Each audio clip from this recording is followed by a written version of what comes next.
Picture this, a fleet of massive Spanish galleons, their sails catching the wind as they approach the English coast. The year is 1588, and the greatest naval force ever assembled is about to meet its match in one of history's most famous David versus Goliath battles. Hello, history enthusiasts. Today we're diving into the extraordinary tale of how a smaller English fleet outmaneuvered and defeated the mighty Spanish Armada, forever changing the course of European history. The story begins not with ships, but with a queen. Elizabeth I of England had been a thorn in Spain's side for years.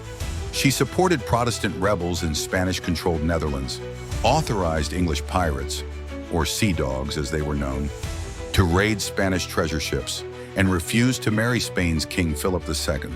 For Philip, enough was enough. Imagine building the 16th century equivalent of a nuclear arsenal. That's exactly what Philip II did. He assembled 130 ships, nearly 30,000 men, and enough supplies to mount an invasion that would bring England to its knees. The Spanish called it the Grande y Felicísima Armada, the great and most fortunate navy. But fortune, as we'll see, had other plans. Leading the English defense was a fascinating cast of characters. There was Lord Howard of Effingham, the overall commander, in his second-in-command, the legendary Sir Francis Drake, who reportedly finished his game of bowls on Plymouth Hoe when warned of the Armada's approach, saying there was plenty of time to win the game and thrash the Spaniards too. But here's where things get interesting. The Spanish Armada's plan seemed perfect on paper: sail up the English Channel, rendezvous with Spanish forces in the Netherlands, and escort them across to invade England. The reality? Well, that's where everything went sideways. The English had a secret weapon: their ships. While the Spanish relied on huge galleons designed for boarding actions, the English fleet used smaller, more agile vessels equipped with long-range guns. Think of it as the difference between a heavyweight boxer and a nimble martial artist. The Spanish wanted to grapple, the English wanted to dance. July 29, 1588, the first major clash off Plymouth. The English harried the Spanish formation, their superior maneuverability allowing them to stay just out of reach while pounding the Spanish ships with their guns. It must have been maddening for the Spanish commanders, like trying to swat a mosquito with a sledgehammer. But the real game changer came on August 7th near Calais. The English released 8 hellburners, ships packed with pitch, gunpowder, and tar, set ablaze and sent drifting into the anchored Spanish fleet.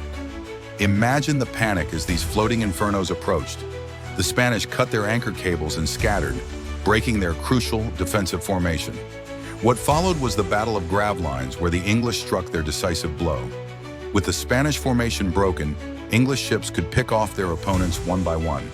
The Spanish ships, designed for Mediterranean warfare, struggled in the choppy North Sea conditions. It was like watching a street fighter trying to box in roller skates, but nature itself would deliver the final blow. Forced to flee northward, the Spanish Armada attempted to return home by circumnavigating Scotland and Ireland. They ran straight into some of the worst storms in recorded history. More Spanish ships were lost to rocks and reefs than to English cannon fire.